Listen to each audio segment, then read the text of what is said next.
The lights are off and away they go. Extremely loose. He's managed to hold on. I think he missed the complete that. He's crazy stuff. Side Freitas is on the grass on the infield before. He slides through. He tags Richard.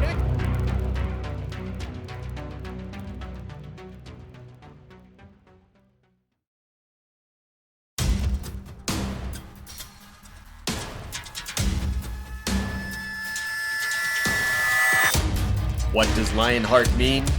They line up 33 strong in his name. The drivers will compete on the most grueling road and oval tracks iRacing has to offer. And they all strive for one goal, to become champion. We'll witness which driver can push their car to the limit and find victory lane.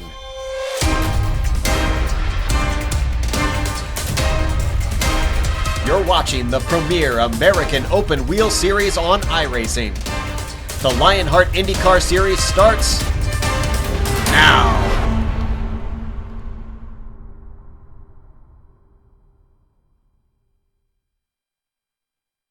Good evening, sim racing fans, and welcome to the Lone Star State of Texas tonight on the Global Sim Racing channel for the U.S. Armed Forces 150, live from the virtual Texas Motor Speedway in Fort Worth, Texas. We welcome you into the Global Sim Racing channel broadcast booth. Joe Pete getting us rocking, and as always, Evan Pasoko alongside Sean Ambrose to keep you rolling tonight as we welcome you into our pre-race show here from Texas. Our director this evening is Amjad Yavid, and our camera sets are provided by Dougie Beard. Sean, though, Texas Motor Speedway, a lot of anticipation for this race. We talked about it last week as well. You're very familiar with this racing facility, and we get excited for this one because we're in a string of intermediate racetracks on this LionHeart IndyCar Series Season 3 schedule. We had one last race. We're going to have one in 2 weeks' time for the next race in the championship as well.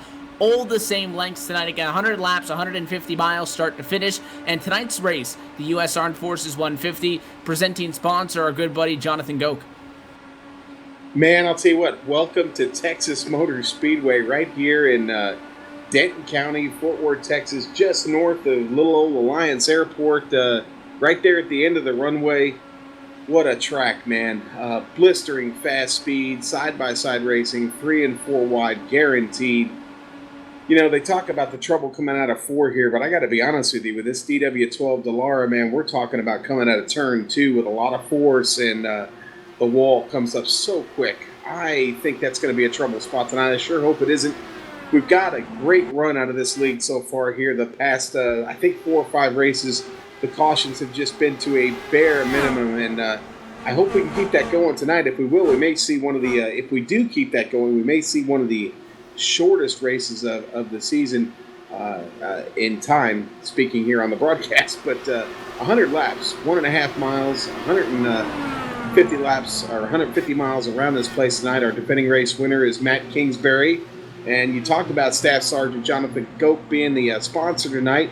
He's overseas right now defending this country, and we're really proud of him and proud to know him, and certainly proud to have him on board as a sponsor tonight. But, man, things are going to heat up at Texas tonight, and in a big way as we get into now round 12 of 18 races. It's getting down to nut-cutting time, as they say, and, you know, anything can happen tonight. Jake's running away with it right now, but, you know, I mean, you can't be perfect every race, can you? I don't know. We'll see. But the real battle right now is going on for second and third in the championship hunt, and, you know, things could separate a little bit tonight. There's trouble to be found out here. Make no mistake about that. This track is so fast. The cars... the tire wear hasn't been good at practices. It falls off within about 10 laps. They get really, really loose, and the push is, as we always talk about here in the LionHeart Racing Series, the push is real, and it'll be real here tonight at Texas, Evan. Perfect, definitely the objective, but as you said, we enter round 12 of 18 on the championship here tonight. Really coming down to just trying to get some solid finishes. You talk about those championship standings, it is still old Jake Wright at the top. He started all 11 races. He's got on to start from the front twice on the season with 2 poles, 1 trip to victory lane. That's the gap, though, 129 points back. You'll find James Grahula picked up his first win of the season just 1 week ago. He'll Bro Branch now bound to third position. Michelle DeYoung back up there after a very strong run in Indianapolis. He'll drop down a spot to fourth. Pierre Deigel up to fifth in the points. All of those drivers, they're pretty far back. The closest guy's within 129 points, and then the furthest guy back inside of the top 5 there is only 169 back. So those 4 drivers, very tight. It's all up, as you said, for second on back besides the championship lead. Now, there is still those 3 drop weeks that have yet to be equated into this championship, which means that although it's just 6 races to go, you get a lot of very strong finishes. The tables can turn into your favor as we look forward to that championship hunt a little bit later on. You talk about this one maybe being a quick race. Well, we had the American Cancer Society race for the Gear 150 1 week ago at Kansas. Same deal, 100 laps in an intermediate racetrack. And James Grahula, as before mentioned, went on to win that one. Tonight at the Texas Motor Speedway, we'll be doing the same thing in 2 weeks' time at the Chicagoland Speedway. All of these intermediate racetracks, but Texas unique in its own right, Sean. It is a very wide racing surface, 24 degrees of banking, so it's pretty steep, but these guys can put these Dallara Indy cars wherever they want. There's a lot of room. Sub 30-second lap times, it can be a very quick night, but again, when you give guys a lot of room, they tend to get a little bit greedy. Maybe not early, it depends, and it's a pretty big field here tonight as well, so that has to be factored into the equation also, but there's a lot of room. Sometimes you try to do a little bit too much with that room, that car gets tight and it does not cooperate. Well, you talk about putting that car anywhere. You can do that for about the first 10 laps of the race, like I mentioned before, but I got to be honest with you. You're gonna have to make a little sacrifice tonight to make it through this race. After that first 10 laps, you're gonna need to pick your spots to lift. You're gonna have to lift a little bit. Flat footing around this track is not a wise decision, because I'm telling you right now, that wall will jump right out and get you. As some of the greats in the sport, IndyCar, NASCAR, it's gotten every one of them. One of Jeff Gordon's least favorite places, just for your information. I've seen some pretty wild stuff happen at this track since it opened in 1997, and I got a feeling we may see a couple of wild things happen tonight as well, Evan.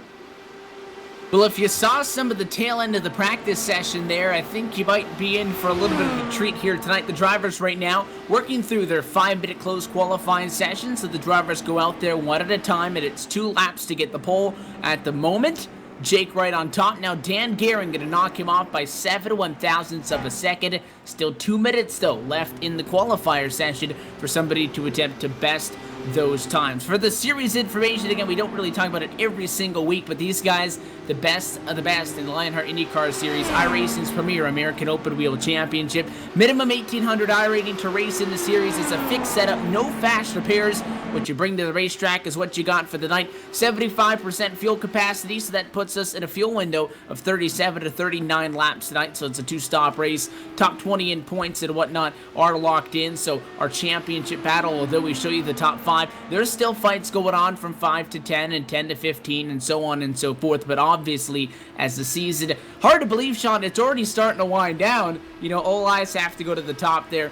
And as well, we are at one of our intermediate racetracks, so with the racetrack being at 1.5 miles, we are locked at a 33-car grid, and I think we're just about maxing it out. I believe we have 32. Yeah, we are just about maxing it out, and I talked about when you talked about the fuel window, 37 to 39 laps. Honestly, the tires are really going to be a premium here tonight. I talked about that fall off. These guys were seeing about 15%. Anywhere in between 10 to 15% degradation within the first 10 laps. So again, a premium. If you get those yellow flags, I got a feeling these guys are probably going to be coming in and get fresh tires every chance they get. I mean, if they've been out anywhere in between 6 to 10 laps, I can almost guarantee you'll see the field come in. If you don't come in, I'm afraid you're going to get left out and hung out to dry, and you're going to find yourself at the back really quick. And I got to be honest, the back is not where you want to be here at Texas, because, man, those leaders will catch you quick. We're looking at the times right now that these guys are throwing up. Low 24 seconds. I imagine race pace will be somewhere around 25. You could do the math and figure out that, again, if you find yourself in the back and falling behind just a few seconds off with a 32-car field, they're going to find you quick. And if you're not getting any help with the yellow flags, you're going to be in desperation mode because it's going to be really hard to get those laps back here tonight, Evan. And they get set to embark on 100. With that, the qualifying session is to a close, and as you take a look high above the Texas Motor Speedway, the cars starting to load onto the grid. So let's take a look at where they'll line up for the U.S. Armed Forces 150, take it down through the GSRC starting grid. Dan Guerin's going to make sure that your championship leader does not pick up his third pole on the season. It is going to be Dan Guerin rolling off from the top spot. Second pole on the season with the 24-133 will lead us to the green flag. That bumps Jake Wright out to the second spot. He'll be on the outside of the front row. Dylan Lee will start from third tonight alongside Michelle DeYoung outside in fourth position. Take a look back at row number 3. P5 going to go to the 12 of Jason Galvin. And Tommy Ryan with Unacceptable Racing will round out your top 6. And starting 7th place tonight, it's going to be Tony Shallon in number 31. Just outside of him in the Haviland Texaco machine there, it's going to be George Enzalo in a number 6. In 9th spot tonight, Jason Robarge, number 79. He's starting in 9th. Ian Adams on the outside of that 5th row tonight. Ian back there in 10th, the number 3. Pierre Deigel starting in 11th tonight. Probably would have wanted a better qualifying run, but look for Pierre to be fast tonight, the number 14. James Krahula, our very own, GSRC's very own. He'll be starting 12th tonight in the number 4, and last week's race winner. And Jack Bogan starts in 13th tonight, just outside of him there. Jesse Fowler in the number 89. Ronald Hacker will go off 15th tonight. And Corey Connor in the number 2, he'll start 16th. And you take a look at the second half of this graphic, the 17th spot going to go to the 888 of Michael Gray. Chris Stouffer going to be in 18th spot, just behind him, 19th for Peter Edwards.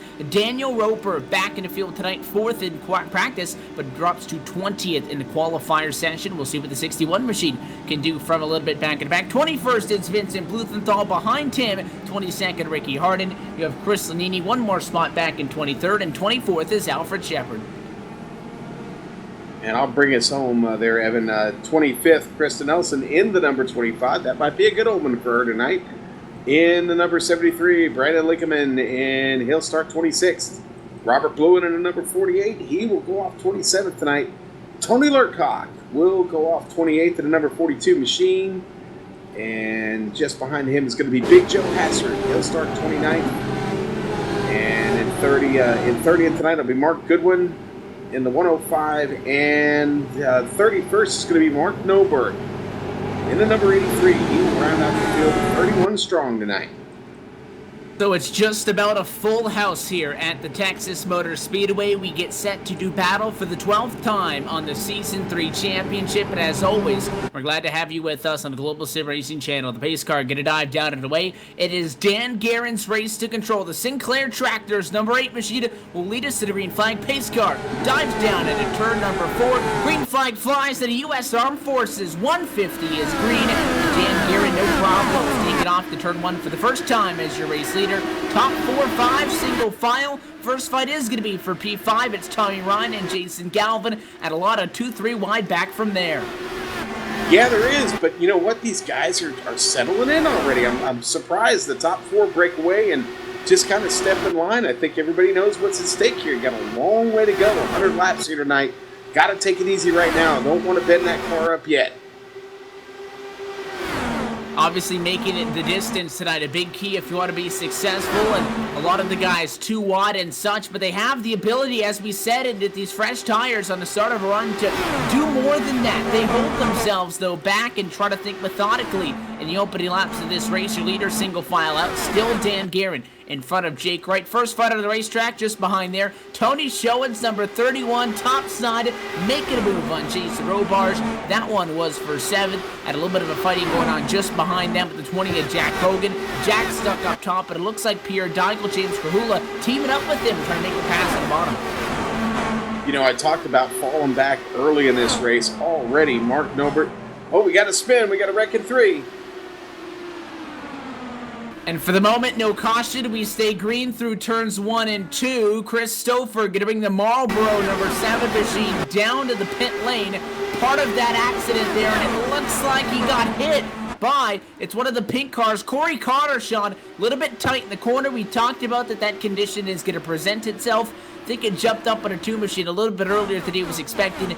Pushed up the hill, he got out of the gas, and I mean, he just nicked the 7 car of Stouffer, but Stouffer's been forced into the pit lane after that car drifted up and he got a piece of the fence. You know, hats off to Stouffer, man. Great job of controlling the car right there. That could have been real trouble for the field. And he's able to actually hang on to it and control the car down into the infield. Good move by him, but that's going to put him way back, already a lap down. Again, that wreck happened, we were talking about guys starting to fall behind.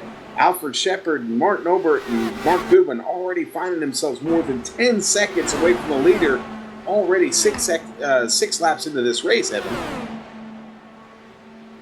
And a lot of those guys dove out of the way. Everybody, though, again, because they weren't all packed on top of each other, everybody was able to get through. This race stays green, and already now 6 laps in the books. Your race leader, still nothing going on up there. And you're going to see fights like this all race long. The leaders being very patient, but you have a couple of fights back outside of the top 15. For example, that Tua Corey Connor just involved in an incident. He's fighting with Vincent Blumenthal. Blumenthal down low. The Penske Chevrolet trying to make a move. Those guys will get things sorted out in the next lap or two, and then they can go right back at it in a couple of laps. But really, getting the track position now is key, because these cars are really going to start to go away on these guys as they continue to ride, because 222 miles an hour if you're Jake right into the corner. It's a very wide racetrack. You can hold it wide open, but again, there's a lot of abrasion on these tires, and actually, it looks like Guerin and Wright trying to work together, pulling away from Michel de Jong, who's jumped up a spot after starting in 4th. He's 3rd at the moment, just in front of Dylan Lee.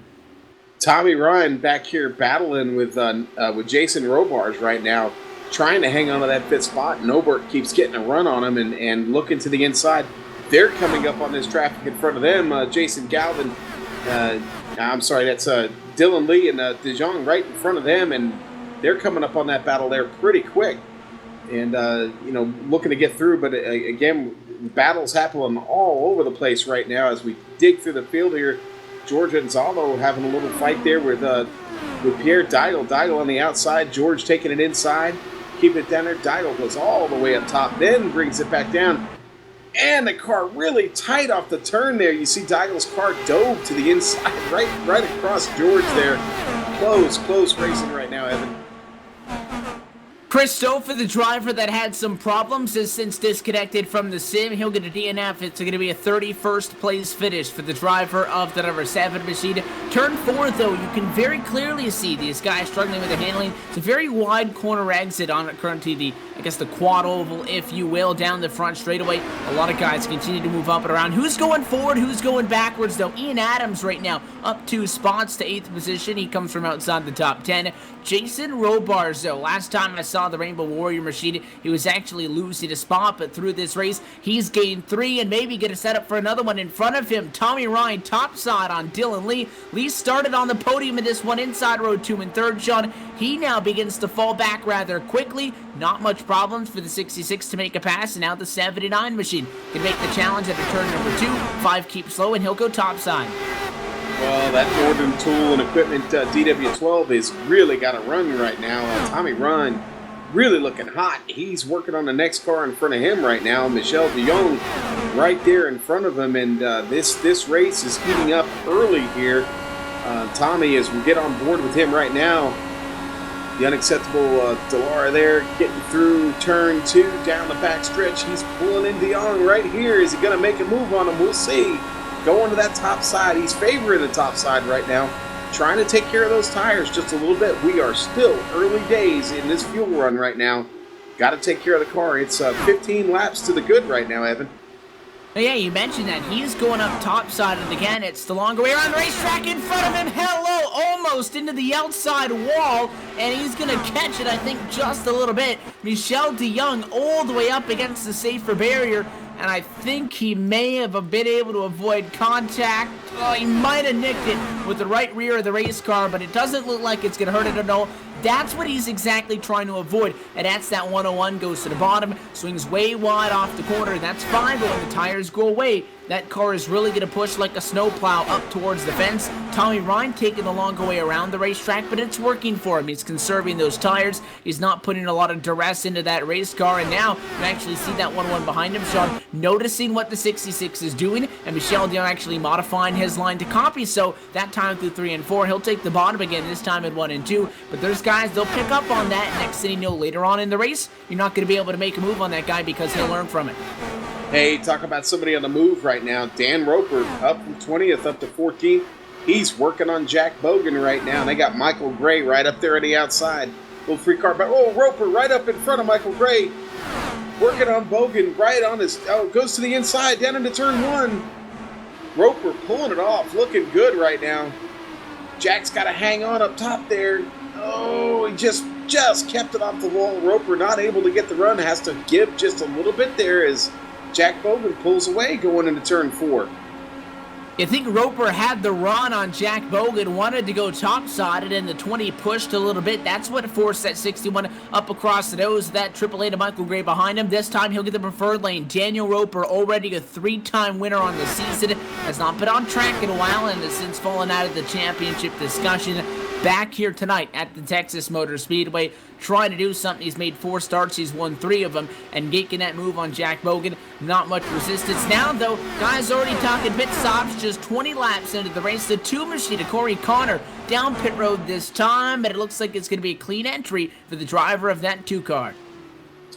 Kind of early to come in, but, these teams, and there are plenty of them out there, Team Nailed It being one of them, Corey Connor, they all have a plan. They all have a strategy. So this could be a scheduled pit stop now. Don't see any damage on Corey's car, but he might have maybe picked up a little something with that contact he made there early with Stouffer. Not really sure, but he is in and he's away. So back in the race here, Corey Connor, but he will fall a lap down because of that pit stop. And maybe he's thinking this would go green again. It could very well be from that contact because it didn't look all that bad on his behalf, but he did come down pit road. Only thing I can think is he gets out of pit road with 80 to go. You split it into 2 stints of 40, but again, that is so circumstantial at this point. I really don't see a reason why you would risk that at this moment. In the race, nonetheless, he's the only car to come down pit road. It doesn't spark a revolution. Everybody else still out there on track. He'll drop 1 lap to the negative. He joins now the 89 of Jesse Fowler. The Petco machine, Sean, had problems back on lap number 13. Didn't see this initially. He was trying to go high side on Krista Nelson. Nelson pushed up the hill, and Fowler having to drive that machine into the wall to not get into her. His car down to the pit lane for repairs. He has not left the track right now. Actually, he's coming back on track right now. I don't know how long that's going to last because that car is pretty torn up, but he's 9 laps down. Joe Hatzert as well, the 30th place car at the moment, having problems of his own back on lap number 10, where he caught the fence in the same place that 89 did. Hatzert, though, has retired the car from this race and will settle with a 30th place finish 1 week in advance to the Big Joe Cam Anniversary 150 in Chicagoland. Man, I sure hope he finds some luck next week in his own race there in a couple weeks when we come back. Poor Big Joe hadn't had any luck here recently and certainly needs a good race soon if he wants to get back into the conversation here about running for a championship. Tony Lurcock, I'm following him right now. Tony's up from 28th up to 16th, and he's tracking, man. Right now, he's got Pardon, Michael Gray, Roper, and Gonzalo all in front of him, and he's closing on him. He's turning some awful fast laps right now. He's reeling those guys in. Oh, and now here he goes. Lurcock coming in right now. Lap 25, Lurcock bringing that car down pit road. Gets in safely. No problems, but he's coming in for 4 tires and fuel right here. Yeah, we mentioned that you can go this race 2 stops on fuel. Another conversation that can be made is, do you want to go that long on the tires? So Tony Lurcock into the pit lane, gets that service completed. The Overdrive Graphics machine going to get back out there onto the racetrack and restart logging some laps. Nothing happened up front, but a lot more guys coming down pit road this time through. The 12 of Jason Galvin, he'll be coming down. Expect the number 8 machine, Dan Guerin, your overall race leader at the moment. He's led it all the way for the drop of the green flag, down to the pit lane and an aggressive entry. Couldn't have done it much better than that one, Sean. Your leader's in lap 27. Yeah, Jake Wright, Tommy Ryan, they stay out. They're still battling. Michel DeYoung, he stays out as well. And, checking, we talked about Roper a few minutes ago. Roper's picked up a couple more positions. He's up to 9th, and he's working on James Krahula now. About 8/10 of a second off of Krahula. He'll be to him shortly. So Dan Guerin, the #1 pit stall, going to treat him well. He gets his service completed and back on his way. He goes. All of these drivers going to be getting 4 tires and fuel, so there's no real differential in their pit time delta, so we'll see where they all end up with a cycle back out. But Jake Wright stays out. Championship leader. Not a guy, though, Sean, a lot when you see somebody leading the championship as Jake Wright comes down to the pit lane right now. He's leading this race. A little bit of a interesting entry there to back it off a little bit more than I'm sure he would have liked. But he's leading this, and I say with just one win on the season. Daniel Roper, who is in this race here tonight, won 3 out of his first 4 starts. But for Jake Wright, that's not the whole tale of the tape. In 11 races, he's finished in the top 10 in 9 of them. Although he gets up there, he leads laps and gets crucial bonus points. He's always in the conversation, but he does not go for the win at risk of wrecking out of the race. He's smart, he knows what he's doing, and he knew exactly what he was doing when he stayed out there to get those bonus points. He's out after completing his service. That'll put Tommy Ryan into the top spot at the moment. Yeah, and Roper just came in too. Had a little trouble with that entry. I don't know that's going to be as quick a stop as he would have liked to have had there, but Roper gets it in clean enough, and that car is up on the jacks. They're taking tires, putting fuel in now, and Roper is away. Michael Gray coming out right behind him there. They are back on track. So we've seen these guys digging into the pit lane. The 101 of Michel DeYoung, you'll see he'll be coming out of the pit lane just in a few here as he continues down for service. He was very conservative on that entry. Got all the way down into the entry of corner 3, rode the inside wall, and then pitted. That is really the only way you lose time at a cycle of pit stops like this, as long as you don't make a mistake in your stall when you make that stop, is that how hard do you drive it onto the pit lane? If you expect anybody to take it easy, Sean, maybe your race leader, because he has the most to lose. But Dan Guerin, probably one of the most aggressive attacks onto the pit lane we've seen all night long. He did it perfectly, and that allows him to grow the gap he had on Jake Wright. He exits corner 4, the number 27 just goes into 3, so it's a pretty good gap right now that the 8 machine's working. Still back in P5 as we wait 4 more drivers to complete service. Tommy Ryan still needs to pit. James Krahula, Ricky Harden, Chris Lanini going to come in from 4th right now. The 92 down for his stop, waits till lap 33. Evan, how many times have I talked about this, about unacceptable racing and what these guys do? They keep the car out longer than anybody. Although Ryan making his stop now, I expect the rest of the guys coming in right by. There's Krahula, he's in. Ricky Harden's probably right behind him. Yep, Harden's coming on in, so there we go. Unacceptable racing. These guys will be stuck together for the rest of the race. They'll be working together and looking for a 1-2-3 finish tonight. Tommy just come out the ASRS race where he finished 6th in the truck tonight. Feeling fresh, feeling ready, and he's out of the pit stall and looks to get back to the point. So they're going to go off in a pit lane, and they waited till lap number 34 to come down to the pit lane, so they're right on track with that number that we've been talking about, 37, 39, the fuel window. They come down a little bit shy of that, but that's right at the 1/3 mark. That's calculated by those drivers. They didn't decide halfway through the run. Let's all pit together. It's not a coincidence, Sean, that they came down together. They came down right at the 1/3 mark. That tells me that those guys, they're splitting this race into even sections of 1, 2, and 3. Other guys, not so much. Those that short pitted, they can still do this on a 2-stop strategy, but they're going to have 2 runs much longer than what they just had prior to this. That could be what Dan Guerin is doing, but you talk about the benefits of an aggressive pit road entry. 4 seconds. That's the gap between Dan Guerin and Jake Wright at the moment. That's a lot more than it was 10 laps ago, and added tributes to that Sinclair Tractors machine, not taking it for granted, being up front, using every single inch of the racetrack to gain time. Yes, and strategy playing out in the early stages of this race. You know, I say early stages of this race, Evan. It's getting away from us, man. It's lap 37 already. We're almost to the halfway point. My head is spinning right now because we just got this thing started a few minutes ago. Yeah, much like the season, this race hustling right along, and we're going to be 2/5 of the way through this one when we hit lap 40, and that's going to be in just a moment. Again, these guys continuing to run lap times right out of the pit lane, still sub 25 seconds. Dan Guerin putting a 24.4 down the last time by. He's a little bit slower than Jake Wright. Jake Wright completing that service a couple of laps later than he did. his tires are a little bit fresher. But, by that margin, the race on a long note, not going to go any further than 50 minutes if you factor in all of the pit stops, even less than that if we go green all the way. And we are still green all the way from the Texas Motor Speedway. Right now, working lap number 39. Things have spread out. The top 2, 4 seconds away. Ian Adams trying to chase down Jake Wright. He's not all that far back, and it's going to be the fight for P3 behind him. Adams going to have to worry about a charging Jason Robards before he can get up to the 27. Nothing brewing, though, that time in 1 and 2 for Robards. He'll stay back about 1-2 car lengths down the Texas backstretch. Boy, Robards really seeing much better results this season than he did last season. Seems like he's been in the conversation every week when we're talking about the leaders and who's fighting for position. Really looking good tonight, Robards is. He's sitting there in 4th, working on Ian Adams right now in the U.S. Armed Forces 150. Talking about that, I just picture Staff Sergeant Goke and all of his buddies in a hangar somewhere in the middle of the desert, working on their planes right now and having a good time watching this race on YouTube.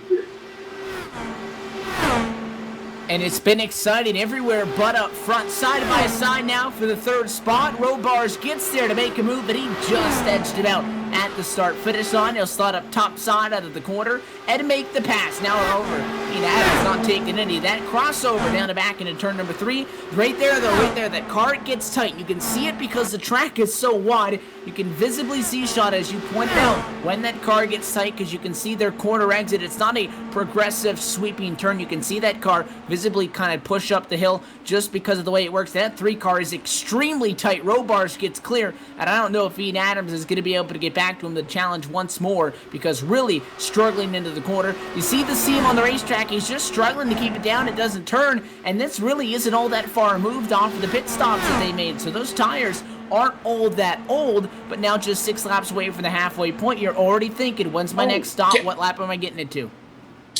Jason Calvin, Tony Murcock having a really good battle right now, and almost made contact there. Almost saw the caution flag. Looking at Tony Murcock right now in the Overdrive Graphics machine. No Name Racing really put a nice move there on Calvin to get around, and he takes that position away, moves up to 6th place. So Galvin going to bump up. He'll take that spot at the moment now. Right now, it looks like he'll slide back. Tony Lurcock in 6th. Behind him, though, Tommy Ryan back to the bottom of the racetrack. He started in 6th. He wants that spot back. He'll get the pass done provisionally in the corner. How about Lurcock, though? Talk about a guy that has made quick work, Sean. This is not with passing cars with a caution. Tony Lurcock in 7th right now has passed 21 drivers from the start of the race. He started in 28th position, all under green. He's driven to the top 10. Amazing run. Absolute amazing run he's having right now. Car was fast. I mean, it wasn't fastest in practice and obviously didn't qualify that well, but he's done a magnificent job fighting his way through the field here. And probably picked up a little bit of time in the pit, but again, this has just been all him, really. It's him against the rest of the field, and so far he's managed to pull that off. The caution flag is out, though. Trying to find out what happened here. It might have been Michael Gray. I heard him come on the radio. We were just past the halfway point, just approaching that halfway point, for the matter of fact, and the caution flag is out. The lights on the pace car come on, and we slow things down and trying to find the cause of that caution flag. Not seeing the contact at the moment. I think Michael Gray talking with Joe Hassett about who actually had that position that they were fighting for at the start. Fitteston can tell you, though, that the yellow flag is out. We'll try to find it. It's down the back straightaway. It's Mark Nober, the number 83 we've seen, Sean, at the time running in the number 26 spot and was not in a fight for a position. And it looks like this one just a self-spin. Turn 2, one of the calamity corners that we've seen tonight. That car just stops turning. This wasn't even a progressive slide up. You take a look at the GSRC replay now, Sean. A lot of the time, you'll tell when somebody's car doesn't stick right from when they drop it into the corner. You see Nobert, though, he holds it all the way down, almost maybe too low to the white line because it shoots up high. It does so very abruptly off the corner, as opposed to a lot of guys who, they go in and it just doesn't grip at all. The 83 just lost it all at once. I was talking about this with some of the guys from the LionHeart series here before the race. they talked about getting down there on that apron and just how treacherous it was, and if you got just a little piece of it, brother, it wasn't going to end well, and it didn't end well there for Nobert at all. That car is done. I'm afraid his night is over. We see looking at the car right now, the whole front end is gone. The rear wing is, there isn't a straight spot left on the car there, Evan, unfortunately, and I think that will be the end of Nobert's night. Tough break for him. He was having a decent run, and we talked about the trouble these cars have once they get a few laps into the run, and it upped and bit him. He got too close to the apron, and I'm afraid that that was the final nail in the coffin for him there. Yeah, absolutely. And with that, you take a look halfway through this race. There's always the option for these drivers to come down and get pit stops, and they do so. Dan Guerin let them down. Dan Guerin going to lead the cars that came down to the pit lane off of pit road. Not everybody down, though, that time. Alfred E. Shepard stayed out. He'll come down to the pit lane this time. Pete Edwin staying out, Sean, to get the wave by. He'll pick up a lap on your race leaders, and that means that everybody resets with 50 laps to go. Not quite in a position yet that this stop will make us get to the end. If you look at another green flag stint of half of this race, split it in half, 25 one way, 25 the other way, still one trip down to the pit lane eludes these guys from the end of the race. Yeah, seeing the NXT Racing guys came in, Harden and Tommy Ryan came down, and so did James Kahula, so those guys are set with the rest of the field here, but lots of moving around, lots of battles for position so far, Evan. It's been a very entertaining race at this point, and it took halfway to get to the first caution flag. We had that near miss with just 6 laps in, but right now, guys are putting on a show, man, a fast show at that. A lot of side-by-side changes from position. You wanted action, this is the place to be tonight. And then it's only going to get up from here. You talk about that going through quickly, Sean. Less than 25 minutes from the drop of the green flag to halfway in this U.S. Armed Forces 150. It's a completely different race now. We talked about guys that were doing really good moving forward. Some guys going backwards. So we talked about Tony Lurcock, 28th to 7th. Daniel Roper, look out. He's inside of the top 10. The number 61 is in 9th spot right now. Ian Adams doing a good run, being relatively quiet, actually, in the GoPro number 3 from 10th to 5th position right now. None of that matters anymore. Somebody made up 21 spots, Sean, in the opening 45 laps. Somebody can make that much up still. Somebody can lose much more than that if they get in an accident. Still 26 drivers on the lead lap from Texas, and we'll go back green with 49 laps to go at the Great American Speedway. Your pole sitter, though, still paces us. Jake Wright started second. He still sits right there on the gearbox. Yeah, and, Garen going to get a chance to restart this race on point where he started, and I'm looking for Jake and Dan to maybe team up there a little bit and break away from everybody else, kind of like they did at the start of the race. If that's the case, man, they're going to be hard to overtake if we go green flag to the finish. We'll see here as we look out of the back of the pace car right now.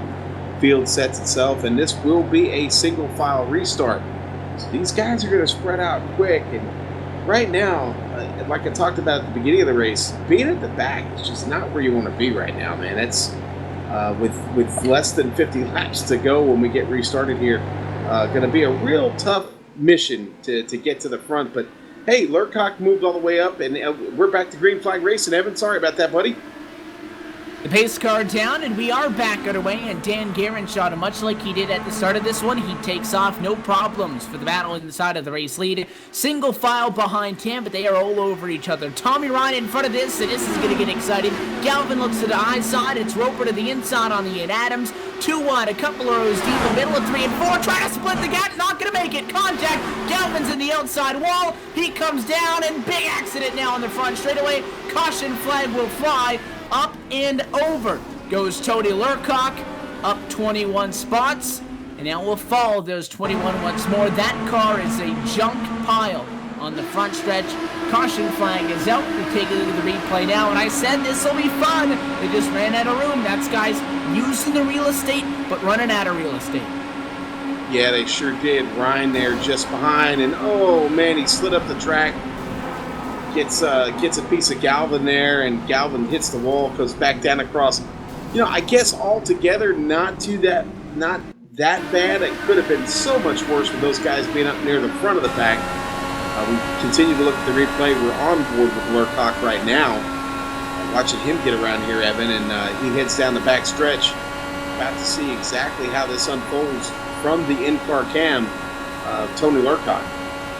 And Lurcock behind all of it, you see the contact and just absolutely nowhere for him to go. He was running in a very smart spot because, again, he was in a single-digit running position. He was behind the guys. He wasn't really that close on him, but, there's nothing that Jason Galvin can do there, Sean. A lot of the time, somebody will get in the fence and you'll say, well, why don't you keep it in the fence? He gets into the wall and the car just bounces off the wall. He had no control over it, and it's just unfortunate timing for Lurcock, and those guys get together.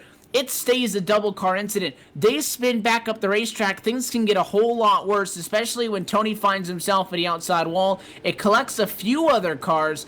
I know spinning out behind them, trying to avoid any contact at all, was Chris Lanini. Lanini spins it out after he gets hit from behind, and it collects maybe 3-4 cars, I'd say, in the post-initial incident contact on the front straightaway. Nonetheless, the biggest problem we've seen all night.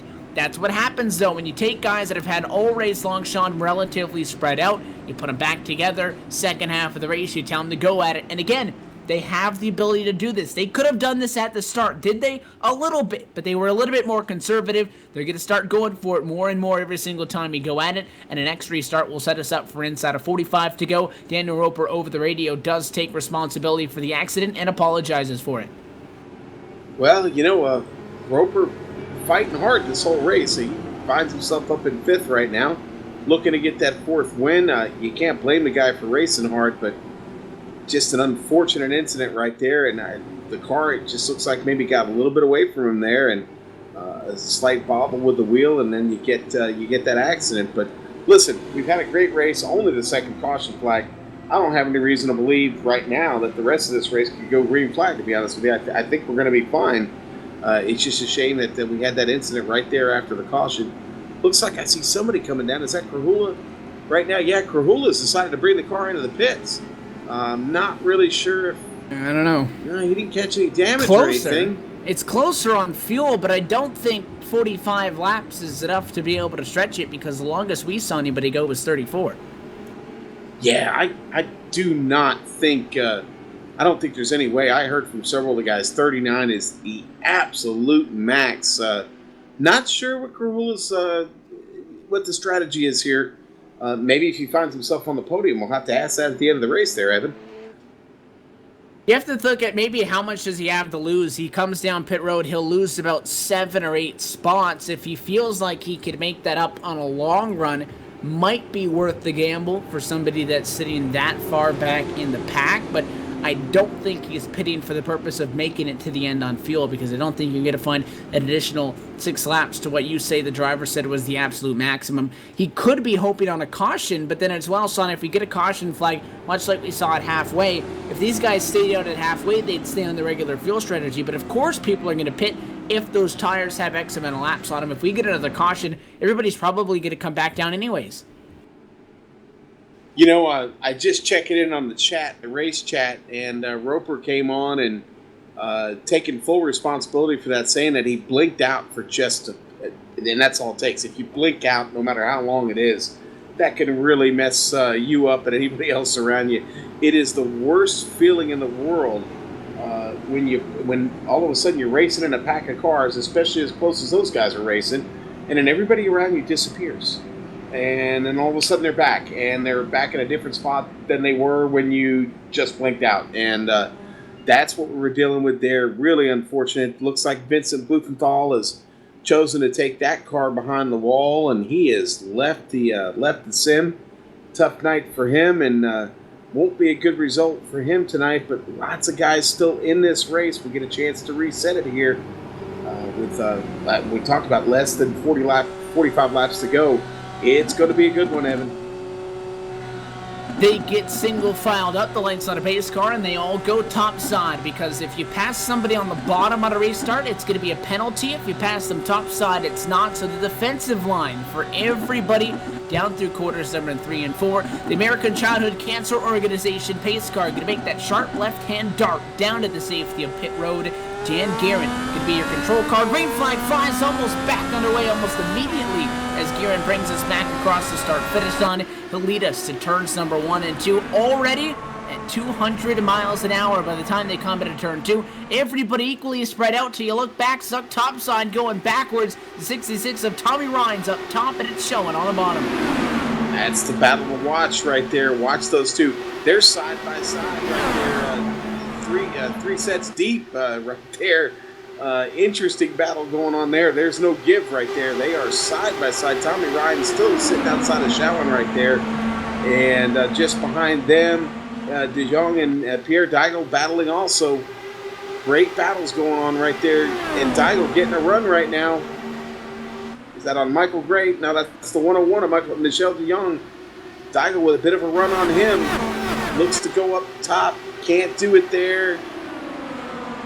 Just can't quite get to him yet. We'll see if he can get it here off the turn. That's How when you'll about see a him get challenge that run. from front? You got Dan Guerin on the bottom of the racetrack, and Jason Robars looks topside. The AARP drive to end hunger machine. DuPont as well. Topside not going to be able to make the pass.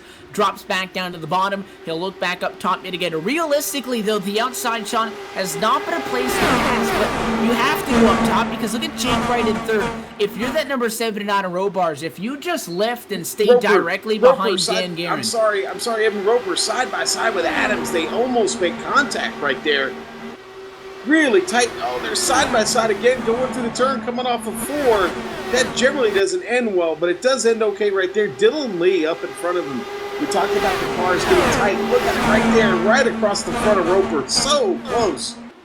And I just said the outside, not a good place to pass, so Roper probably shouldn't have been able to do it, and real tight at a 2. Ian Adams will sneak on by. Roper was able to pinch him down, got right on the right side of that race car. That's how he made the pass, and now splitting the gap. How about Ian Adams continuing the charge forward? Up front, they continue to flirt with side by side, but nobody getting enough air off of the race leader to get around Dan Guerin. All he needs to do, it looks like, is holding the bottom of the racetrack, and he's pretty good. But Daniel Roper in an incident just a couple of laps ago, really struggling to keep that car down, and Ian Adams is flying.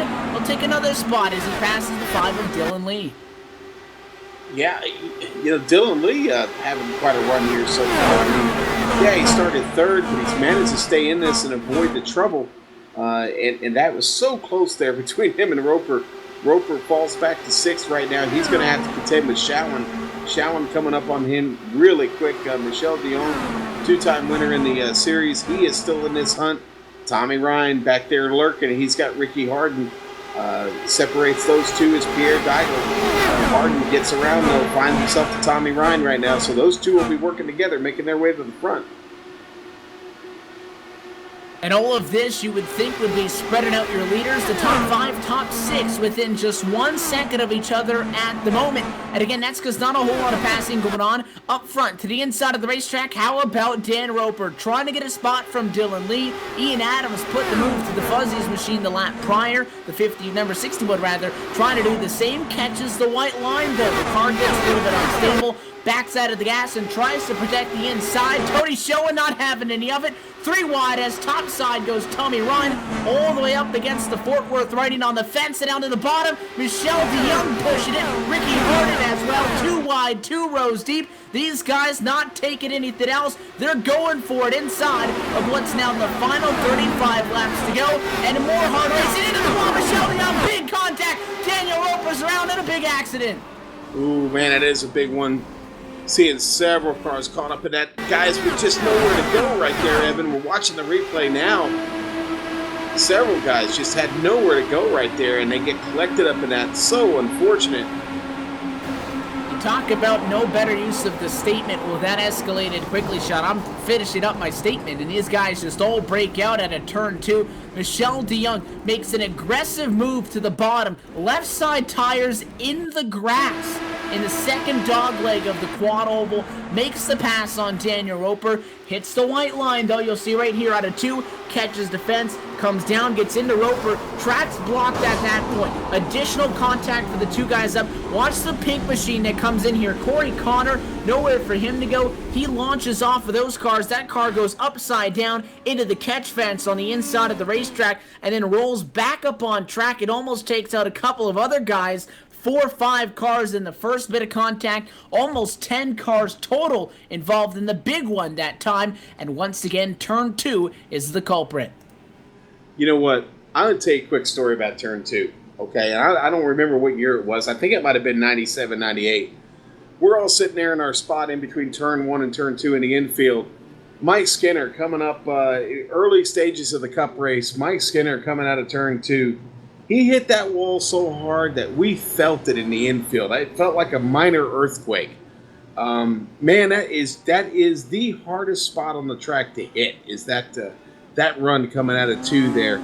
It just slingshots you right up into that. If you miss your mark getting through that turn, that's what you get right there, exactly that. And then the car comes straight back across the track, right down to the inside barrier there, and it's just a mess. It's a mess for you, and it's a mess for everybody behind you, because nobody has anywhere to go coming off that turn, just like we saw right there, Evan.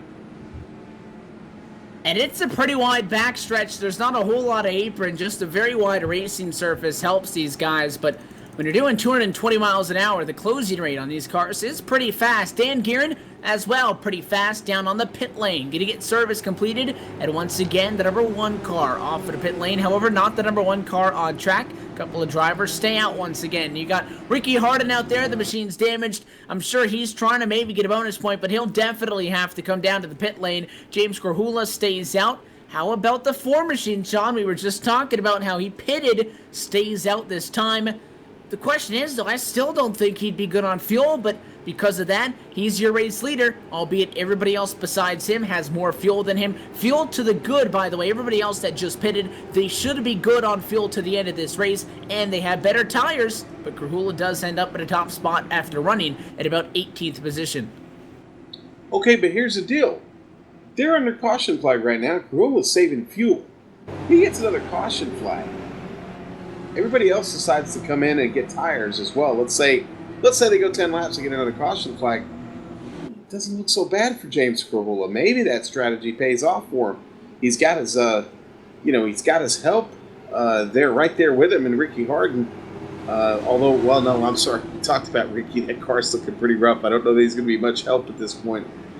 Maybe out there just trying to pick up a couple extra points. But, Ricky's definitely going to need some repair on that machine. It is not healthy. So that's going to leave Corhula to fight off Garrett and Robarge, 2 guys that have really been running hard. Corhula's got his work cut out for him here tonight, Evan. He's going to be working that old TSW wheel really hard. We take a look at top of the pace car to see if we do get set for a restart right here. 30 laps to go at the Texas Motor Speedway. It'll let us up right there for a restart with 29 remaining. So as we said, it is everybody from your pole sitter Dan Garrett on back that is good on fuel. James Corhula, still a question mark if he can save 6 laps of fuel. 6 laps from what we were told was the absolute maximum at 39, but the longest we saw out of anybody was 33. That's a little bit of a different story, trying to save 12 laps of fuel if that's the maximum number that he can do. These cautions are definitely helping him. He wouldn't object to a few more, not only to save fuel, but because, well, he can't get past under the caution. Nobody has passed your race leader out on track tonight. The clean air out front has been so superb. Dan Guerin, though, for the first time tonight, Sean, is not in that number 1 spot. He'll be second in line to Corhula, and we're going to ride on board with that number 4 as we get you up for the restart here. See what happens for your overall race leader. Yeah, we're going to go on board that unacceptable racing camera tonight. James Corhula will reset this thing on point. Can he do it? We'll see. Pace car dives down to the way, and it is James Corhula for the first time tonight in control of the field. 29 laps to go in the U.S. Armed Forces 150, and a great jump for the driver of the 4. You look back at the gap he grows to Dan Guerin to turn 1. That's not enough of a gap, though, to break the draft. They'll be there by the end of the lap. Dan Guerin, for the moment, he needs to hold off Jason Robarge. Robarge, if you want to pass Dan Guerin, do it now. You haven't been able to pass him when he's been the leader. How about when he's the second car? Can they take advantage? It's all the top 3 down to 3 and 4. 79 not going to be able to make a move, but here they come. They've caught the 4. Yes, they have. And oh, to the inside. There goes Dan Guerin. Real hard move to the inside. Very, very aggressive move. Now Krahula up top there having to watch that wall as it comes off. Does a really good job. He's definitely keeping up the pace. He's holding that position up top there as they come off the floor. Krahula looking really good. Guerin a little bit wobbly there coming off the turn. Boy, by just a hair, it looks like Krahula had the position there across the line. 1/1000th of a second. 1/1000th. That was it. He'll slide back, though, and it's going to be a completed pass for Dan Guerin to the top spot in this race at 16 to go this time through. Robarge may have missed the big opportunity, and again, we have not been able to pass the race leader, Sean. It's a combination of the guy having clean air and you not having any draft or wake off of an additional car to do anything with. If Robarge wanted something, his best opportunity was when the 8 car was not leading. He went for it. He tried to go to the bottom. The 8, though, he knows what he's doing, and Dan Guerin blocked that inside lane, made sure there was no way Jason Robarge could go there, or even when he was fighting with Krahula, no way that he could make it 3 wide. And now as the 79 goes bottom on that 4, trying to make it a battle for second, he'll do so, peeks it to the inside, trying to get that spot, won't be able to do it at the moment, but he continues to fight. Jake Wright's down to the victory to number 27. Other than that, though, P5, Ian Adams on back. They're over their second away, so it's these top 4 guys duking it out amongst themselves, and I'm sure they would not object if this race goes green to the end, because 4 cars a lot better to manage, and if we get another restart, they're a little bit more stacked up, and that number goes 5, 6, 7, 8. 4 cars right now, they have a little bit of a room to work with. Let's see how they navigate, though. Still on the bottom is Robarge, but that 4 Krahula is pretty good up top. Not bad. Looking good up there. I'm sliding back just a little bit here. Dylan Lee really working on Ian Adams right now. Dylan Lee in the Fuzzies machine looking to make a run here on Ian. Not quite able to get to him yet, but he is working hard. Car weaving back and forth on the track. He's just trying to find a good line, trying to find the fastest one. Can't settle on one yet. And Ian Adams still holds on the 5th position. Got quite a run, though, coming down the backstretch. Not enough, though, as it didn't quite get there as close. Pierre Deigel just behind those guys. He's kind of stuck in the middle with Schauer and Jordan Zaldo having their own little fight just behind him. And Tommy Ryan hanging on to the top 10 right now. Yeah, Ryan doing everything he can to stay up inside of the top 10. So again, he was one of the drivers that has not had to make quite the track as others. He started in 6th spot, trying to still finish inside the top 10, and even trying to gain one additional spot as he fights with George Anzaldo. Race for the lead is back on, and it's James Krahula. Pretty much called him dead for rights, but Robarge went down to the bottom, Sean. That 79, though, was not able to keep that car down low, and it's Krahula who retains second. It's Jake right now behind him in 3rd. If you want to make a move on Dan Guerin, you're probably going to have to catch him some surprise and get to the bottom. I don't think you're going to be able to pass him up top considering how fast that 8 has been. Problem is, every passing lap, that car not going to handle as well if you try to make such a move. If you're James Krahula, you know you got to do something quick, but you see that 4 already starting to push on a little bit older tires. It's allowing Guerin to get away, and while Guerin gets away, these guys have yet to deal with Krahula, so the gap builds between P1, P2, and P3 on back. Yeah, Krahula definitely having to run a little safer line right now, not digging quite as hard. Just can't handle it right now. Adams and Robarge in a fight. Looks like Adams getting the best of that right now down there on the inside. Robarge getting a heck of a run. Oh, man, almost makes contact in the rear right there as they go down the backstretch.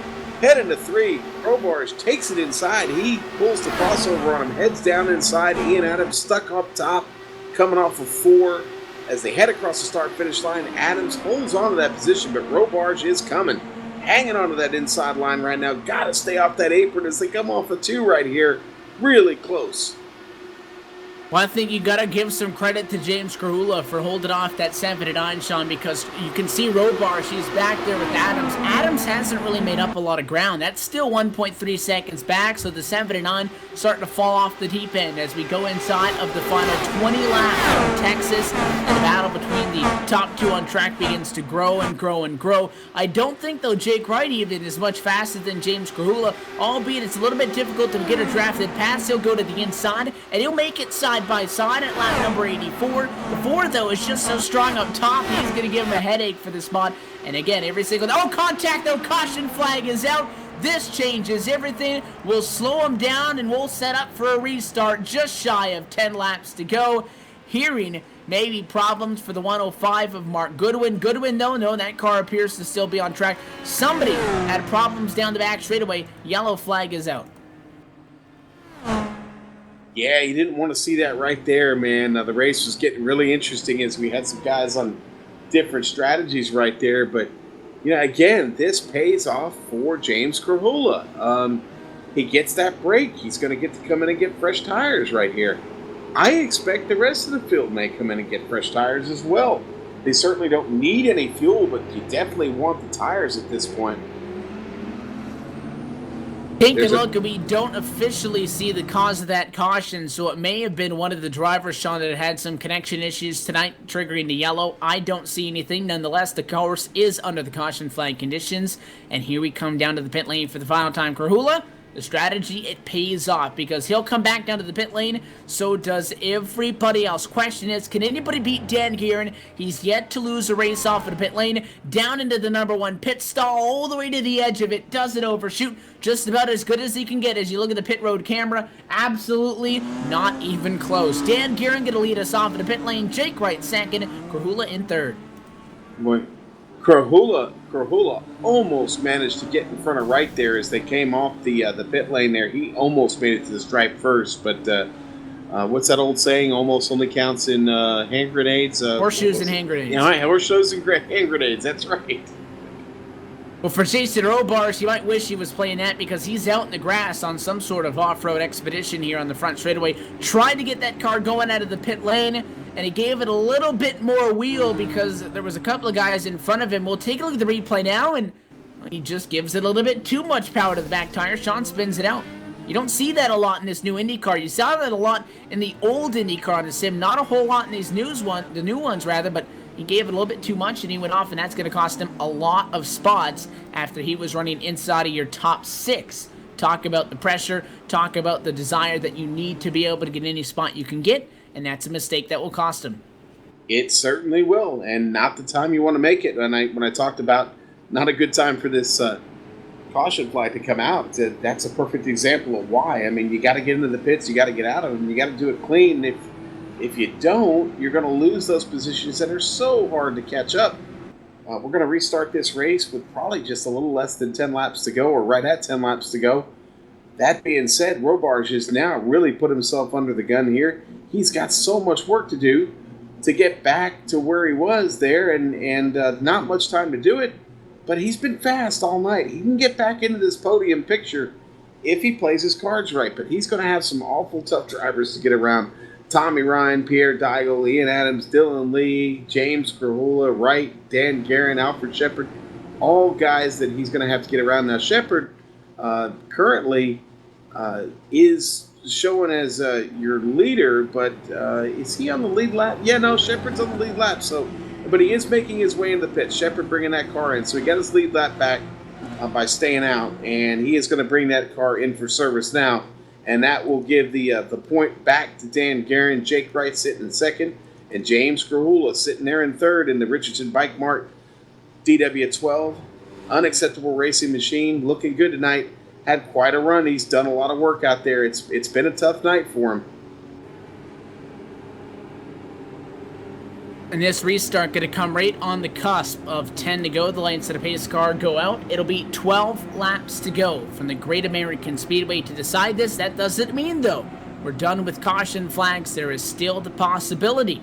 We get a yellow, we go back green. Do have to note again, if a caution comes out inside of the final 5 laps, the race is official at that point. Running order will end it. The tail of the tape for Dan Guerin.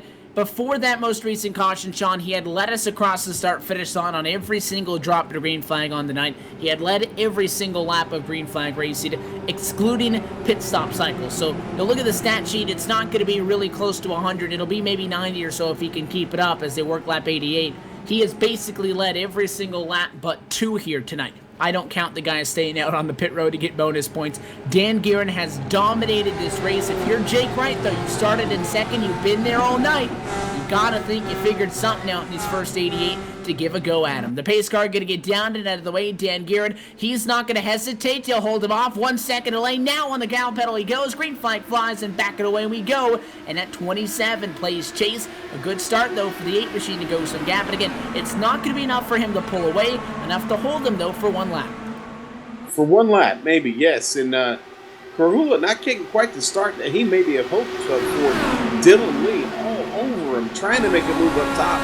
Karhula keeping it down, tucked inside. He's got the front row seat to the show right there. Those two fighting in front of him, going up top where he liked it before. Karhula makes it up top, getting some help from Dylan Lee there. Gets around Jake Wright, and now has his sights set on Dan Guerin. Is this when we see Dan Guerin lose the lead finally? We'll see James Karhula have a real good run after getting off to not so great a start, at least what I thought. And you saw that camera into turn 1. That's 5 cars inside of 0.2 of a second of each other. That last time by when they crossed the start-finish line, things spread out just a little bit, but they are all on top. The 4 cars up high. Dewey go 3 wide for a second. Ian Adams up on the top side had nothing to do with that. It was Dylan Lee who thought about it, and Jake Wright, having none of it, shuts the door. Now it'll be side-by-side for 4th position, and the run down the 24 degrees of banking going to be enough for Adams to hold that number 5 of Dylan Lee at bay. But again, it's James Karhula, Sean. He just can't do anything. He gets up there, but you're hit with that air. It's not as fast as it is when you're behind Dan Guerin. You gotta find a way to get to the bottom. The quad oval offers a interesting opportunity to do so as Jake Wright gets a little bit too tight in 3 and 4, opens up the bottom for Ian Adams. Karhula, though, sticking to the top side. He's not desperate yet, but he's got to be getting close. He's going to start to pinch, trying to do anything he can, but Dan Guerin smooth as silk down on the white line. Smooth as silk, but man, he's got a lot of company right there with James Karhula. Karhula just not showing any give up at all. Very, very persistent. They're kind of starting to separate a little bit from the rest of the guys right now. It's just those two fighting. Jake kind of left all by himself there in the middle, separates himself from not only the leaders, but from 4th and 5th place as well. So Jake kind of falling out of this picture. Oh, Karhula to the inside.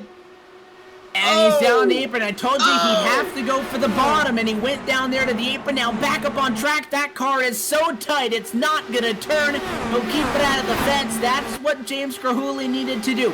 He needed the bottom. You knew he was going to try it. He went down there, and it wasn't even an additional move to block the line. He just went down to the apron, Sean, came back up. Somehow Dan Guerin does not get taken out, and that was dangerous contact. Karhula, the big loser, and he apologizes for it.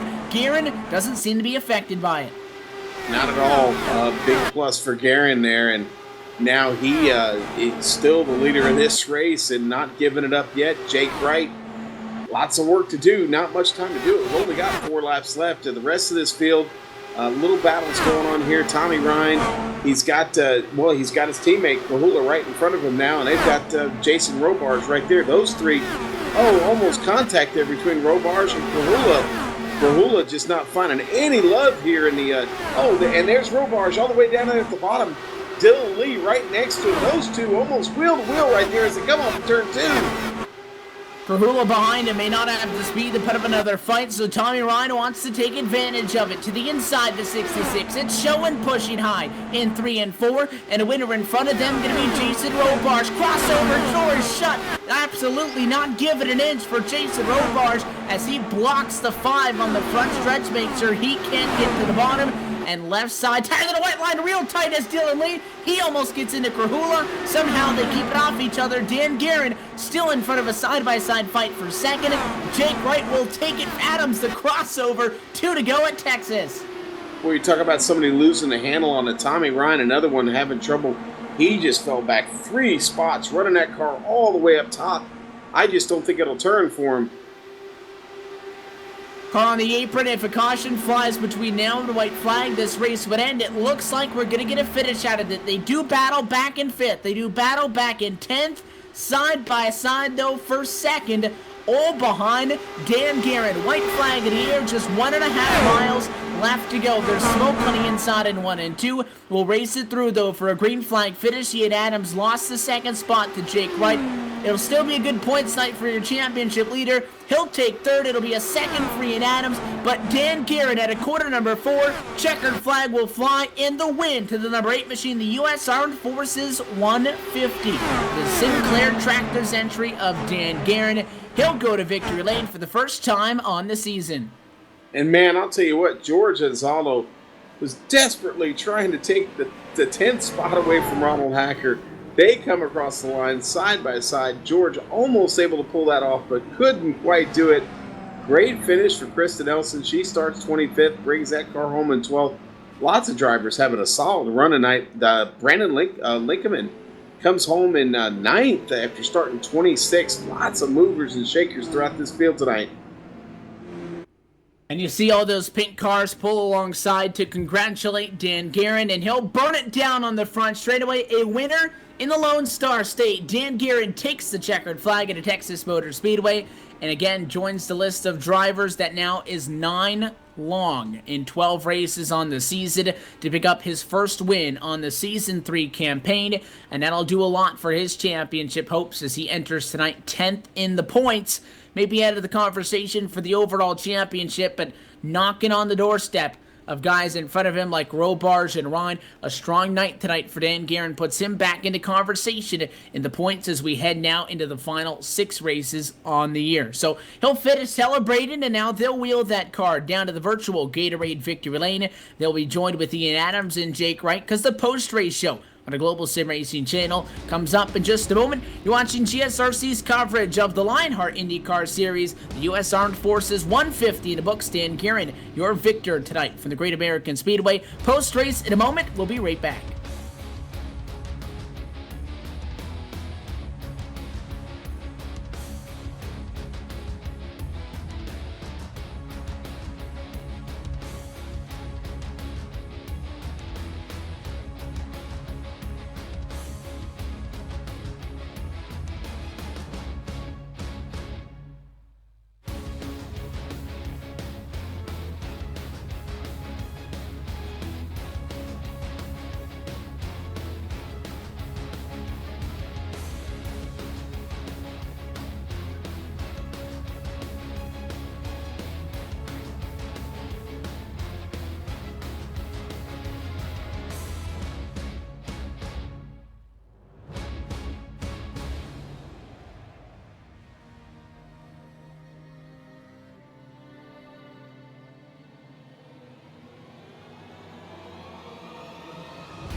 first win on the season.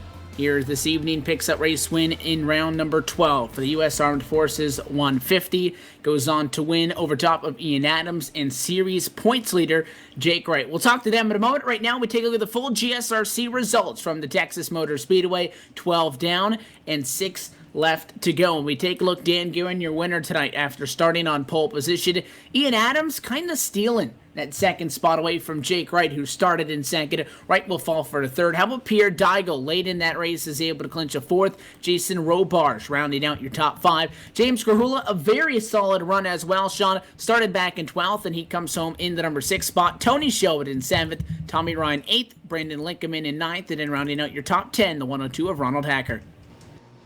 Okay, we'll get this right this time. George Ansaldo, we talked about that there at the end of the race. Really close finish for the Hacker there, but he comes home 11th tonight. Krista Nelson, great run for her. Finishes 12th tonight. Robert Bluen, 13th place. Alfred Shepard there in 14th. Manages to get a lap back late there and finish in 14th place. Mark Goodwin in the 105. He comes home in 15th. Dylan Lee was all the way up front there fighting, finds trouble late, and gets himself a 16th place finish. Chris Lanini, a lap down, the first car a lap down on number 92, 17. 18th will be Pete Edwins, 16 laps down. Ricky Harden, tough break for him, man. He was fighting there pretty much the whole race, but he'll finish 19th tonight. And Corey Connor, we saw the trouble he had, and he'll finish 33 laps down in 20th, Evan. And then these guys on back pretty much all out of the race, hold them finish on the hook. Get a lot of the names caught up in those late race accidents that you saw. Michael Gray, the 888, comes home at the 21st. It was Michelle DeYoung, started in 4th, walks away in 22nd spot, 34 laps to the negative. Daniel Roper back with a start tonight from 20th spot, got up front in an accident though, comes home 23rd. Tony Lurcock 24th at a 25th position for Vincent Bluthenthal. 5th place starter Jason Galvin in 26th to 27th for Mark Nobert. Jack Bogan 28th, Jesse Fowler 29th, Joe Hassert out early, comes home in 30th, and then Chris Stouffer with a problem in the opening 3 laps on the race at number 7 will sit shotgun on your feeling tonight and finish in 31st position. Caught it with one of the drivers, though, that did not have a bad.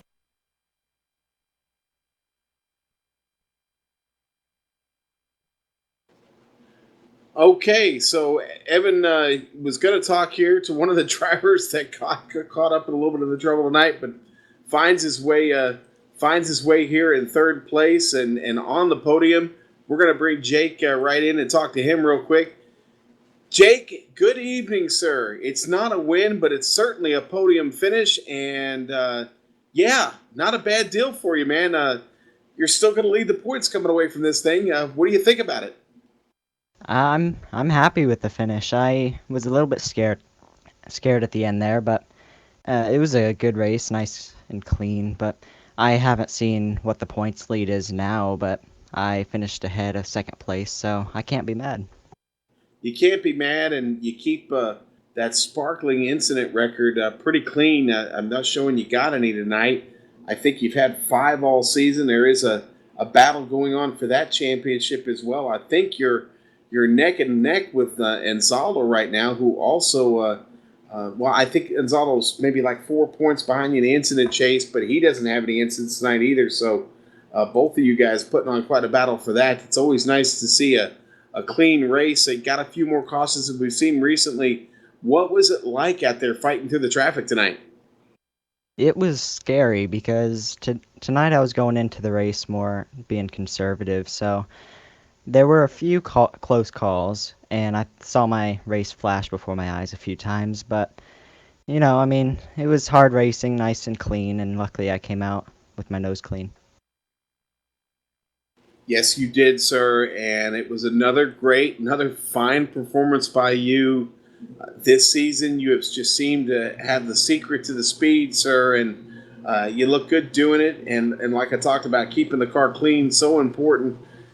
We head to Chicagoland here in 2 weeks, and, again, same type of track, but certainly not the same track at all. It presents its own set of unique challenges. What do you think about Chicago, and how do you like that track, and How does it fit your driving style? I think Chicago is going to be like tonight. It's a bumpy track. I think it has a little bit less banking, and I could see the aero push being about the same as it was here. It'll be a fun race, I think. So it'll be some pack racing, but after a while we'll single out, most likely. Well, man, you showed up here late last season. You started running some practice events with these guys, and then they brought you in, and you've been fast since you showed up. Is there a secret to that? I mean, how much time away from the LionHeart series, how much time do you actually get to spend racing? Uh, I'll be honest, I don't race. I haven't been racing too much besides Lionheart at the moment, and I don't turn as many laps as some of these guys do. But I just think car control, running quite a few seasons in the IndyCar over time, has just paid off. Well, you let it pay off for you again tonight. It was a great finish. You get yourself on the podium here again. You hold on to your points lead. I think you're pretty safe with that. You're going to get a little time off. What do you plan to do with that time off? Practice for Chicago. Practice for Chicago. Sounds good. That's great. We'll see you there in a couple of weeks, my friend. Really enjoyed watching you perform again tonight. Always good to see you out there running, and you've done it just so well this season. Put on a show for everybody, and again, congratulations on your third place finish on the podium tonight. Thanks. See you at Chicago. We'll see you at Chicago, my friend. Travel safe, buddy. Thanks. All right, so right now it looks like maybe Evan had a technical difficulty. So we're going to jump on to the next interview, head down the pit lane here just a little bit. We're going to bring Ian Adams in. We're going to talk to him about his finish, the run he had tonight. Ian, man, that was quite a race. You came from 10th and put that car on the podium, but it wasn't easy, was it? No, Sean, it wasn't. That was a heck of a race for everybody. That was just keeping that thing straight for the entire fuel run was tricky. I was kind of glad we got those cautions so we didn't have to go down to the real end because that first fuel run got real sketchy at the end. I had to bring the car home second. It's much better than we've been running, and I'm real happy with this finish. Well, you should be, my friend. I saw you out there battling. I saw several close calls. Tell us about some of those close calls. What does it feel like when you've got a guy right next to you there and you're just not so sure how that result's going to end? I mean, coming out of 4, coming out of 2, what does that feel like? Put us in the seat for a second. Trying to think of how to describe this. Keep it clean. That's what I'm trying to do. It's intense is the best way I can put it. There's sometimes when you know you got it, and then you get a couple situations where you put the car where it is, you set where you're at, and you just hope. And if it sticks, it sticks, and if you end up out, you end up out. Luckily tonight, all the ones that I did stuck, and we were able to pull it off. Yeah, there were a couple of moments in there where there was some real intense racing right in front of me, and I was just real happy to get through it. But glad that we were able to keep the car clean tonight. Yeah, but and there's no time to react. At the speed you guys are traveling, I can only imagine. Well, I can't imagine. I've been in that situation. I know. When you don't have any time to react like that, it's just got to be. It's quite a rush, isn't it? Yeah, it's it gets the adrenaline pumping, and you gotta definitely take some breaths when you get a minute. Try and calm yourself back down. That heart rate jumps up quite a bit when you see a car in front of you, and you know you just gotta hope because you're not gonna miss him if he doesn't move. You're along for the ride at that point, and yeah, it dumps adrenaline in the veins and really gets you kind of moving a bit until you can get a breath. We haven't had a whole lot of luck this season, but tonight was a solid run, and you needed it, and I'm sure you've been looking forward to it. But we head to Chicago next, another 1.5-mile track. As I was talking about there just a moment ago, I mean, it has its own little unique set of challenges. What do you think about your chances heading into Chicagoland in a couple weeks? Chicagoland with these cars is actually one of my favorite tracks. I'm not, it really all depends where I qualify, as it seems like, because if I'm up near the front, I'm pretty decent. I'm just going to stick with, trying to get it be as smooth as I can and go from there.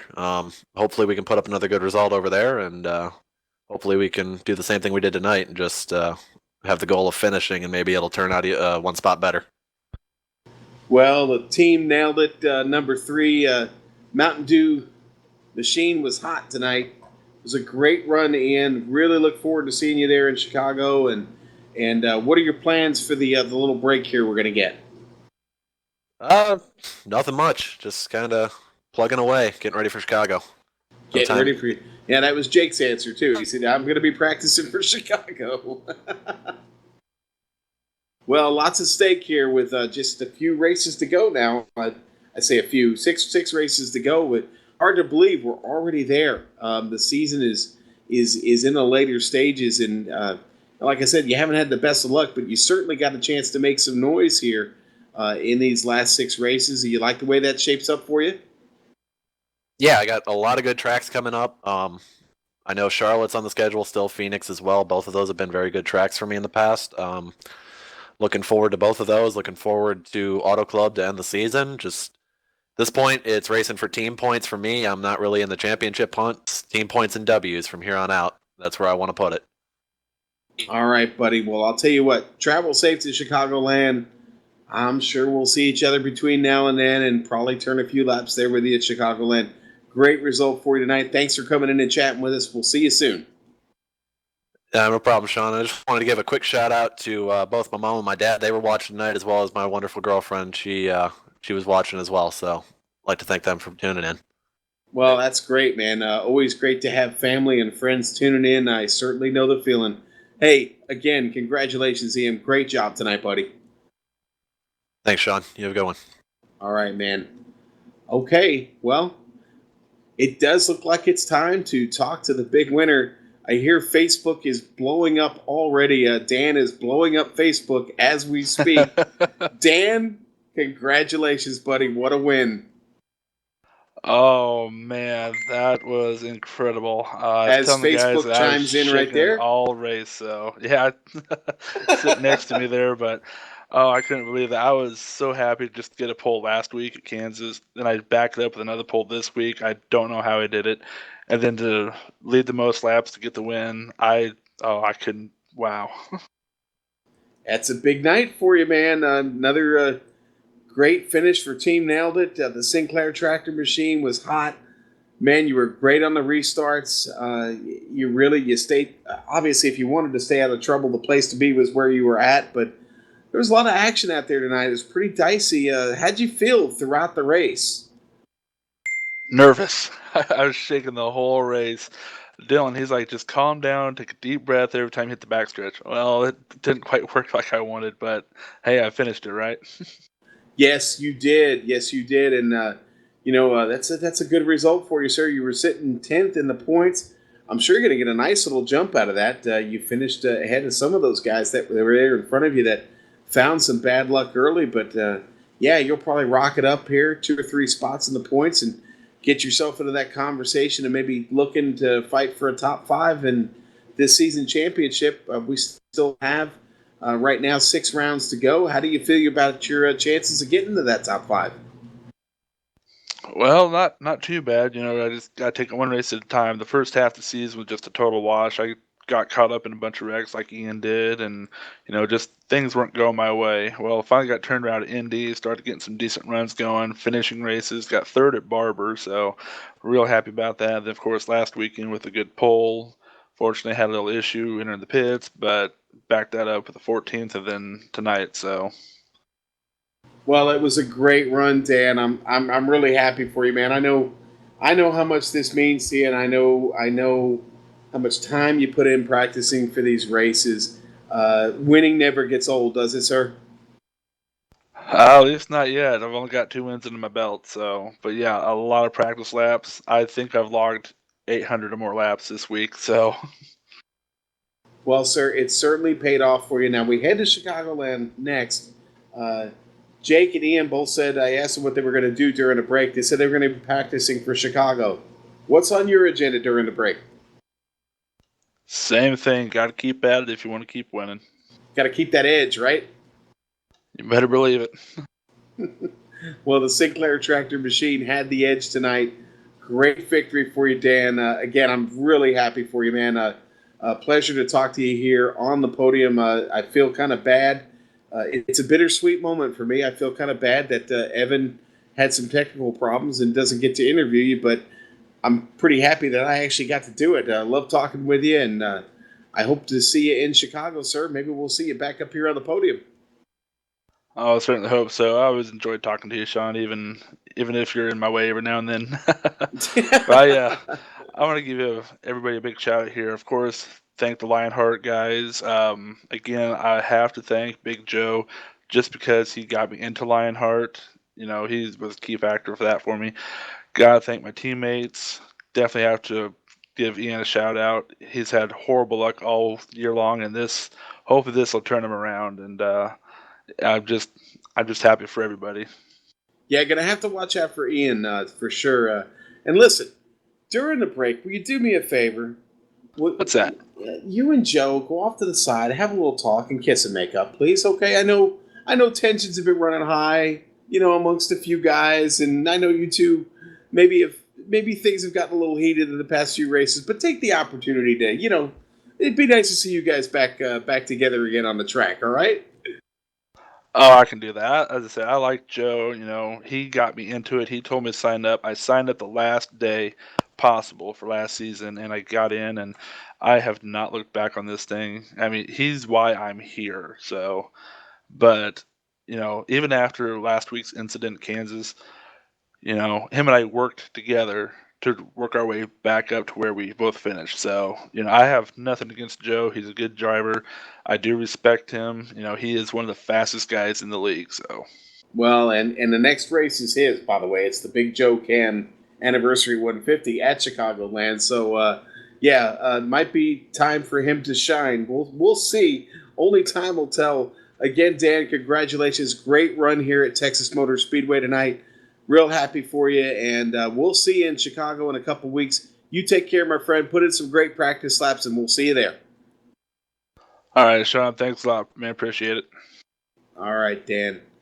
All right, so as we get Dan out of the booth and our big winner in the United States Armed Forces 150 in honor of the brave, brought to us by Jonathan Goke, our race sponsor, Staff Sergeant Jonathan Goke, over there overseas right now with his crew. And as I talked about during the race, I just picture those guys sitting in a hangar somewhere, all huddled around like a little 13-inch monitor or on their digital devices watching this race tonight. Shout out to you guys, and we thank you for your service, and we want you home soon, and we want Jonathan back on the track. We need him back out here.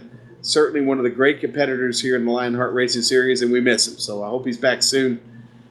Been a great one tonight. Just a great race. I wish I had Evan here to talk about it a little bit more, but apparently his troubles were terminal, and he will not be with us. So I'm going to wrap this thing up, put a pretty little bow on it for all of us, and take us out here tonight. Again, congratulations to our winner, Dan Guerin.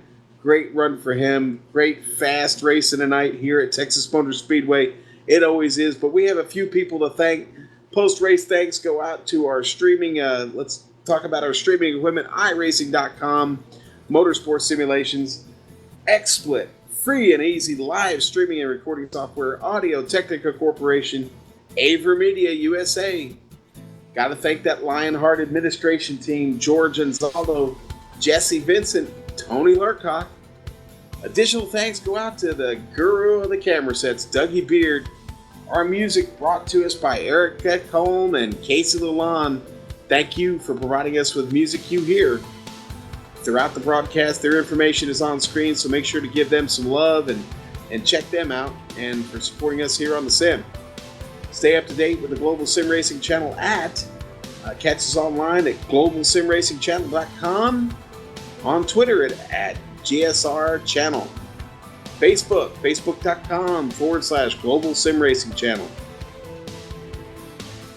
You'll see there on the screen, we've got some races coming up.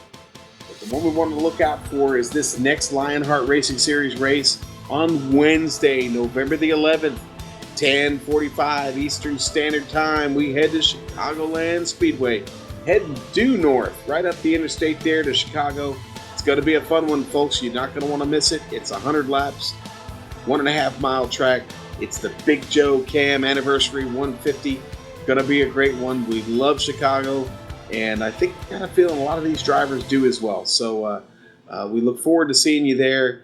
Again, what a wonderful evening tonight for Evan Pasoko and myself. I wish you all well. Can't wait to see you. Race hard, race clean, and we'll see you on the track.